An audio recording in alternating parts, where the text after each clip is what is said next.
One of my witnesses just called. I pressed the answer button and she hung up.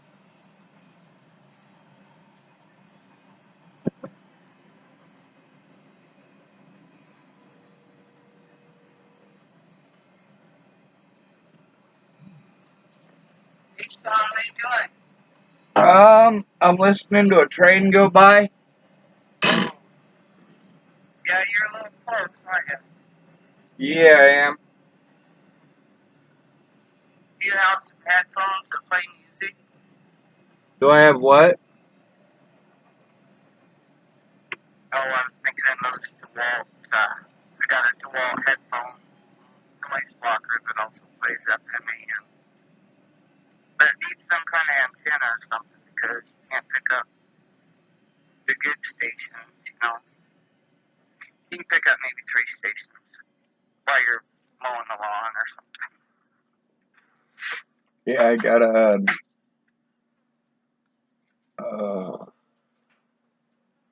I got some headphones that one of the headphones works and the other one doesn't. I do use them from time to time. Yeah. Well, that just gave you an idea.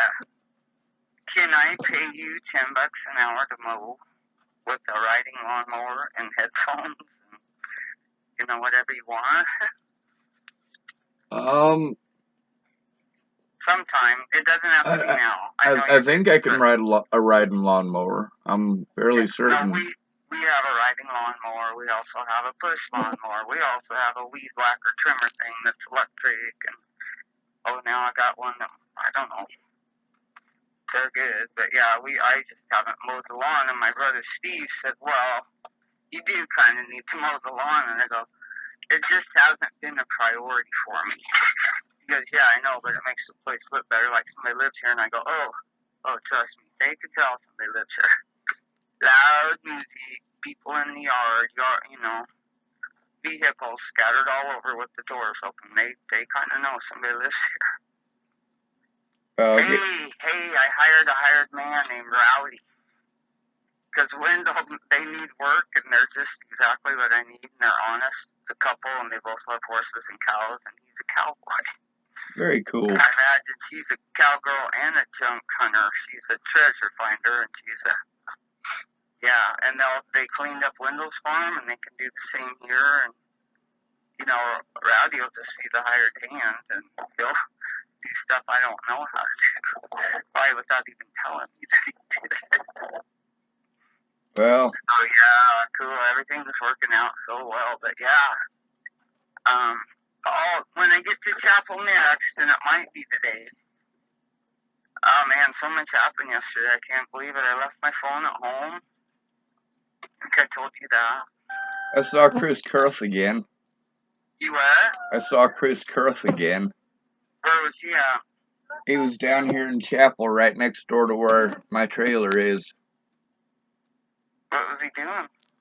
He was spraying some sort of chemicals on the lawn. Oh. Although it's not really a lawn. Yeah. It looks to me like a whole bunch of weeds. I'll leave that. I don't know, having him go out there and threaten me, that was just BS. Oh, I know. And later, after I thought about it and sobered up the next morning, I was pissed. I let Colt Span know about it when he finally showed up. I'm like, that was total bullshit. Who is this guy prancing around like some damn monkey that is going to tell me about my dad and what to do with my farm? I said, I don't want him here again. That was rude. But I knew that if I tried to stop him, it would probably get violent. So I'm glad Chris was here to pick up the dog. You know, Chris Spiegelman. Yep, thank goodness for that. But yeah, I really, the next day felt terrible. I'm like, well, that was just weird. Yep. When I bring 2 pistols out of the house, and I don't care for guns, when I brought 2 pistols out and asked Dan Lord, I said, now, are these loaded? And he starts going off on a tangent, and I go, no. Don't want to know about the inventory. Don't want to know what I want to know if these 2 pistols here are loaded. He goes, yes, ma'am, they are. And I go, good. Think you calm down. That's all I needed. I just just want to, if things get ugly, I want to be able to pick up a pistol. And he says, well, it's not going to get ugly, man. Just trust me, and that turned into sweetheart, and these big, long hugs. Just trust us because we're on your side. We're protecting you and the farm, and on and on. I told you the whole story, but it was just the more I thought about it, the more pissed I got. Finally sobered up, and a couple days later just said, hey, what am I paying you for, actually? I don't need protection. I don't need you chasing my friends off of my property. So he heard about it, and I made it really, really clear then and when he left for good that neither one of them needs to show up on my property ever again, or I will be calling somebody, and it probably won't be the sheriff. It'll probably be like, Dave Johnson, come and get your children before they just get hurt real bad somehow. I just, wish more people saw that, because, I have to deal with that stuff everywhere, and nearly everywhere I go, people say, oh, Sean, you just need to let it go, you just need to let it go. I'm like, it's easy to let it go when it's not happening all the time. I think with my mouth and Wendell's help and the Chapel Real Bikers, the old Res boys that don't play games anymore, I don't really think he's going to keep harassing you. And if he does, call me, if I'm not in Chapel, I'll call somebody and say, hey, you better go pick up Sean. Just you go see what's going on, because I'm a little busy, but I'll be there as soon as possible. Because that's how you deal with those assholes. You put them up against the guys that don't fuck around. They're like, oh no. Well, I just spent. Buddy, you're not harassing him. You don't even need to be in this space here, aren't you? Aren't you in trouble for something else already? I just spent 2 years trying to avoid that kind of help, though. I don't like violence, and I know that does take care of it. I know that if I'd listened to people 2 years ago and let them get violent and gave them permission to get violent, that a lot of these violent people would be off the streets. The problem is, I don't. No, I'm not. I'm just talking about our little crowd of good old boys and cowboys and, yes, ma'am. Wendell's friends. If they all get kind of a heads up, it's like, oh, they'll just walk up to him in the pump and say, what the fuck are you doing? And they'll know. They won't have to say, hey, don't be a dickhead anymore. They'll just know that, yeah. And especially if I'm with you and he shows up, oh man, he knows not to cross me. He knows I'll just sit there and look at him with my phone in my hand and go, what were you saying again the other night about my dad? Did I make it clear that you're not allowed on any farm property ever? I don't care who you're related to. You ain't married to my second cousin, you little sawed-off son of a bitch. And he's not sawed off at all, but I could make him feel really, really small and say, I don't know what you guys are doing, but if my little second cousin K-Bob is involved, Caleb, then yeah, I will be coming out to the farm, and I won't be coming by myself. He knows not to. Don't piss this little girl off again. Don't do it twice, and then wonder why you're suddenly relocated. See, that's the thing. When I went to Officer Hahn about Chris Kurth 2 years ago, I went to the sheriff about it. I went to Officer Hahn about it. I went to Cody Selhorst about it. Yeah. He shouldn't have been anywhere near me. The fact that I'm not allowed to defend myself because the term mentally ill makes it way more complicated, because I still have to deal with it. I just have no way to protect myself against it. Yeah, I know, because I've been labeled that too. Having Dan get all up behind me. Violent. Yeah, bipolar and violent is not a good combination to have on a record anywhere, Yeah. And that's been a long time ago, 7 years. But and they'll try to peg you as violent. You don't have to be violent at all. They'll push you to it. Oh, I know. You can only get punched in the face so many times. If there's a cowboy in the vicinity, there ain't no biker going to treat a woman with disrespect. They're just not going to allow it.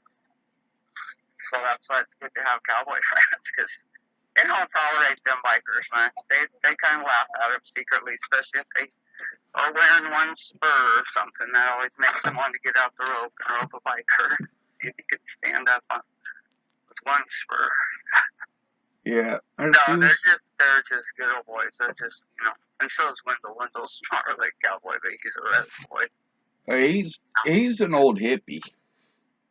Oh, Wendell's just been my right hand man. I sat in one place at his place yesterday from about 2:30 to darkish. Yeah, when the fireworks started going off really bad in that one, and kind of rocking the car, messing with the dogs, I took off and I drove around a little while and watched fireworks and thought about going out to the lake, and I thought, no, I should just go home, and I really did have good intentions of just going home. And it looked like the bucket was closed. There was like one brown white pickup parked way back, and when I went by, I could see one bartender, and I thought, oh, and it was Benny the cook. And I thought, okay, I'll just swing by for one quick one and then go home. And at about 11:30 midnight, I was finally on my way home. So I had It's never just one, is it? I spent like 10 hours with no phone, and it was so peaceful. It was so wonderful. But yeah, at that chapel, did you watch fireworks and hear fireworks? Oh yeah, I could see all the fireworks in town from here. Man, we just talked about it. Me and Ron Jones said, oh, Ron's a good one to have on your side. I said, I might need you to threaten a couple of bikers for me. He goes, are they giving you trouble? And I go, no, not yet. He was wanting to beat up Floyd. I go, don't beat up Floyd. He's old. And he goes, well, I told him, you better tell me how to fix this refrigerator leak. You're this close to getting an ass beat. And Floyd looked at him and kind of laughed. And Ron goes, I'm serious, dude. Fix the fucking refrigerator or tell me how. So Floyd told him how. And after that, he was happy. Yeah, Floyd's about the closest we got to a Mr. Fix-It in town anymore. Oh, yeah. Pretty much anything in town that needs done, he's one that gets called. Yeah. Yeah. It used to be between him and the Jepsons, but Dana doesn't live here that much anymore, and Gary's not allowed to do a bunch of stuff. Rory's gone, and Jason moved on to Cheyenne, so. Did Jace like Cheyenne thing? Yeah, I think he likes traveling. Yeah, probably. That's kind of, I don't know, it's different when you're traveling like that, though. Like, when you're traveling the way that I have, that's a different story. You're basically moving from one place to another trying to get the help that you need, but you don't get the help that you need because everybody's drunk. Yeah. Yep, I know the story. Well, you've been there. Yeah. What's that? I said, well, you've been there. Yeah. A lot of people don't know the life. A lot of people just assume they know the life, and then it just ends up all complicated from there. Then you're dealing with people. I'm of the theory that almost everybody, if you don't have one kind of an addiction or another, there's something wrong with you. I'm convinced everybody's either addicted to coffee or nicotine or some kind of, speed or an upper, however they do it, prescription, whatever, or they're on downers somehow, Yep, most people. Or they're full-blown meth heads who drink whiskey and, do everything all at once from one range to the other. And it's easy to point the finger at people. And then, my dear Aunt Linda waited. She said, I waited till I was 65 years old to become a falling down drunk. And she tells me this on the phone, and she's kind of crying. She's pissed, but she's crying because she has to tell me about it when I'd already been to treatment and, jail for a long time. And I said, no, don't say that, Aunt Linda. You are not a falling down drunk. And she just burst out crying. She goes, yes, I am. I was so sloppy drunk the other night. I fell down in front of the kids at Christmas, or maybe it was like 6 months ago, and now she couldn't see her granddaughter, and she couldn't go visit her daughter Jody and son-in-law in San Diego, and you know, she was just so disgusted with herself. And I said, hey, you know, you've seen it. You know it runs in the family. Don't do this to yourself. Just move on, you know. And you know, she's 69 now, I think, and isn't going to drink again. When her daughter committed suicide, they said, what do you want? And Linda, can we get anything? She goes, yeah, I want a cigarette and a Jameson's Irish whiskey. And they all looked at her and their mouth dropped, and she goes, I'm kidding that you asked what I wanted, and that's what I really, really need right now. And nobody even gave her a cigarette, you know, nobody encouraged it. They just cried with her and said, you'll be okay. You'll make it through. It's going to be rough. But, you know, and so even my Aunt Linda, who used to kind of lecture me on the phone and tell me I was, you know, going crazy again and behave and all, it's like, even she had to admit that it runs in our family. It probably runs on both sides of the family, my family. The alcoholism, the depression, the addictive behavior, the OCD, so anybody that thinks they don't have a mental health problem just hasn't probably gotten in enough trouble yet. Acrylic, you know.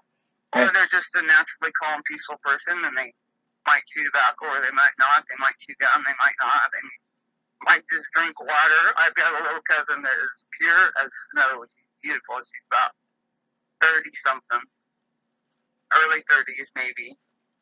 And this gal drinks water, and they grind their own wheat over in Penango, her and her mom, and they raise organic wheat and stuff, and they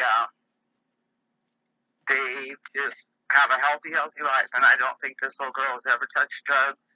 She's had a drink of beer or so, you know, maybe a beer in college, and didn't care for it much. And she's so beautiful and so sweet and innocent that after she leaves, I'm overwhelmed. I'm like, what a good little Girl Scout that girl is. You know, she's a grown woman, but to me, she's the little Girl Scout cousin. So, but yeah, she's about the only one. There's a couple in the family, but all of my relatives, you know, either like to drink whiskey and shoot guns and ride horses, or they like to, they're Irish, they like their whiskey, they like their, all the Irish drinks, the beer, or they're French and they like it all. They just like everything. Your horses follow everybody around. Yeah, pretty much. If they think you have sugar cubes and you're not threatening. Now, I'm not saying that they would follow my brother around, Mike, but anybody else. If they think there's a chance they're going to get food, they'll just follow you around like dogs until they figure out you don't have any food or you're ignoring them, and then they go out and do something else. But yeah, they all like you, Sean. They can tell you're a gentle soul and an animal spirit. Oh, man, I got to text you something, okay? Yes, ma'am. I'm going to text you. I'm turning the corner up at the Burns Quarter, and then I'm going to run over south to Lodgepole, and then I might go to the Mayborn Ranch. We'll see what's going on. But yeah, I finally made it out of the house, man. I was up at 5:30, 5 early, you know, whenever the birds start really chirping and the sun comes in. And it's taken me this long to actually get in the vehicle and go a whole mile from the folks' house. And I was going to be like this new hired man and get out the door at 6 or 6:30 and have all the cows and horses looked at, all of them by this time, and then it'd be the cool part of the day, and that would be out of my way. But yeah, you know me better than that, Sean. Oh, my Swanee. Well, I don't mind going out there and helping mow the lawn and do some weed whacking, as long as I'm not having to deal with people threatening to kill me again. Oh, I know. And we can always go hang out, you know, at the canyon, and you can hang out at the trailer and fix that up for me. That would be a plus. If I had propane out there and the water hooked up to something, and we've got like a 35-gallon water tank in that plastic water tank in the shop, and a hose that'll fit anywhere, and get that thing going, you know, that'd be cool. Well, that windmill down there. Either hang out there, or the windmill could work, but we're not worried about it, you know. Yes, ma'am. The windmill right now has been kind of like my restroom area. Not really, but, you know, throwing newspaper tissue in there and stuff. So, otherwise I usually dig holes. But, yeah, we'll figure something out. But, yeah, there's not going to be more Chris Kurth on my property, on our property. It just isn't going to happen. If it does, something's wrong. He's trespassing, and that means then you have a right to say, hey, get off now, or the sheriff is going to come, because I've got him on speed dial. His name is Adam Ferrix. I think he's come to talk to you before, hasn't he? Do I need to call him again? I know Adam Frericks. He was the first person in Nebraska ever to put cuffs on me. Oh, yeah? Yeah, he Was told he me. a dick about it? No, he wasn't. He was a perfect gentleman. Good. He said I He was the should most be. respectful person he'd ever arrested. Of course, he was pretty new at that point. That was about 20 years ago. Yeah. Oh, I put him up for best sheriff. He's much better than you with him. We know that. And then, he's Oh, yeah. just, he's so polite on the phone, but yet I know him because I think he's probably younger than my sister. But, went to school in Lodgepole, knew my parents, knew my relatives, that's pretty much, everybody in Lodgepole knows everything about everybody else. If you don't, then you're slow, You can call Dave Johnson and ask him the whole Adam Ferrix history, but when I was on the phone with him several times, and thank goodness that's over with, he was just so polite and understood. I didn't have to tell him all the details about Mike. He already knew. He knew his arrest record for the last 40 years, and, asked about Steve Circle and asked about Amy. I told him what I was doing, and then I said, well, I got two problems I'd like you to see if you can help me fix. We agreed I didn't need to be involved. I spilled my guts and just said, I'm worried about these kids. I said, I don't care about the parents if they're stupid, and even grandparents. But these kids, you got to watch out for them. He says, oh, I agree totally. And I said, because I've worked in the battered women's shelter before and volunteered, safe houses and stuff. I said, I know it's a rule that they teach you that if you see something, you have to say something. So I'm saying something now that I'm worried about these kids. He goes, okay, ma'am, I'll take care of it for you. And he did. He did. Shit, I tried saying something, but there was a different sheriff at the time. Like if Adam Ferricks had been the sheriff 2 years ago, yeah, things probably would have turned out a little bit different. That's most of what I was dealing with was cops that are trying to cover for the wrongdoing of their fellow officers. Yeah. But were you in Lodgepole at the time? I wasn't. I was in Chapel, but I've also had to deal with the police in Sydney on several occasions over this incident and over some child abuse that was happening in Sydney as well as elsewhere. But the other thing is, when they call you mentally ill, nobody listens to anything you have to say. And if they do, it's not the people that you need to listen. It's just people who are infatuated and it's entertaining to them. Come on, dude. Yeah. Am I not more than entertainment? Yeah. Oh, yeah. Much more. Yeah. Yeah. And it's sad because they do. They have the wrong attitude and they need more training. It has to be pounded in their heads. All the deaths, a lot of the black deaths and stuff, especially in Florida, those cops down there will just rush up and shoot a mentally disabled person or a handicapped person because the guy reaches for a cell phone and they think it's a gun, so they shoot first. It's like, man, are you guys ever going to learn? Do you get any kind of training, Do you just like shooting people because they're disabled? You can't do that in real life. Well, they get away with that. When they were assaulting me, I was busy asking for the real police to show up. I'm like, you guys are not real police officers. I know what you guys do. I have experience with every one of you guys. Most of the homeless do. We're human beings too, and it's time you guys start treating us like human beings. But they still don't. Even in this town, like now, when the cops drive by me, of course they glare at me, but I glare back at them. Yeah. Especially Officer Hahn and the sheriff, and I wish Cody Selhorst hadn't been allowed to flee the state. Yeah. because because everything they did to prevent me from bringing charges against him, he gets to go to another state and victimize more people in another state. He gets away with it scot-free. Plus, I can't get his information or testament or statement to take down his boss.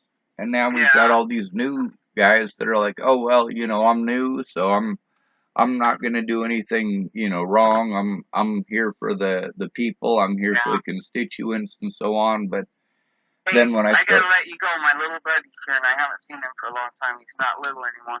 All right, you be safe. So I'll talk to you later, but I'll remember to text you that Indian symbol thing about the animals. That's so cool. Yes, ma'am. Will do. All right, I'll see you later today. I'm sure. During the cool part of the day, probably. All right, sounds good. Bye. How are you?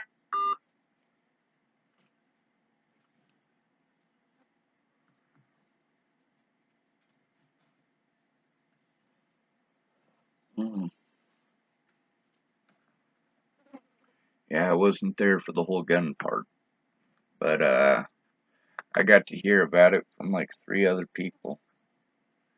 See, that's why we're supposed to have courts of law, so that we don't have things like this going on. Then again, you can't pay those people enough to do their jobs. Oh, another dead mouse. I got 2 dead mice now. And I can't remember what it is I came over to this side for. Oh, yes. No, I do. These things right here, these are files.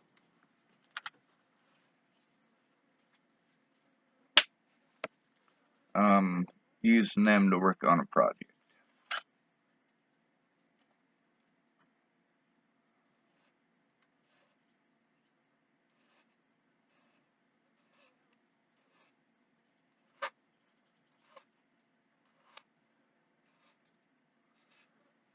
So,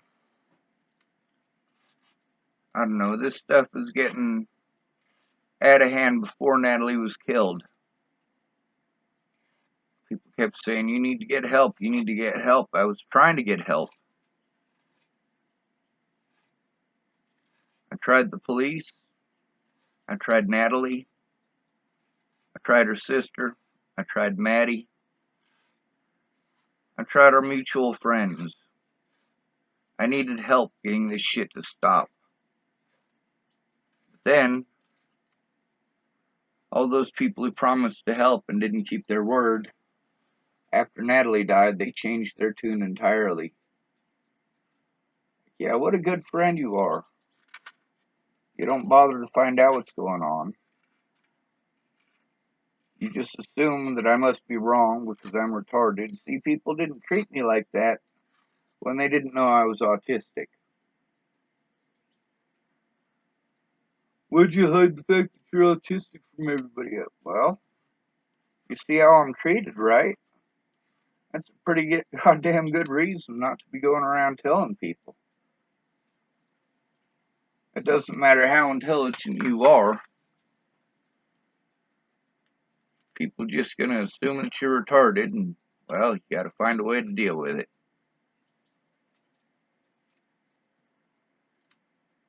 Most of us are more intelligent than nearly anybody else you're likely to meet. But you're not going to know that because you're busy assuming that we're retarded.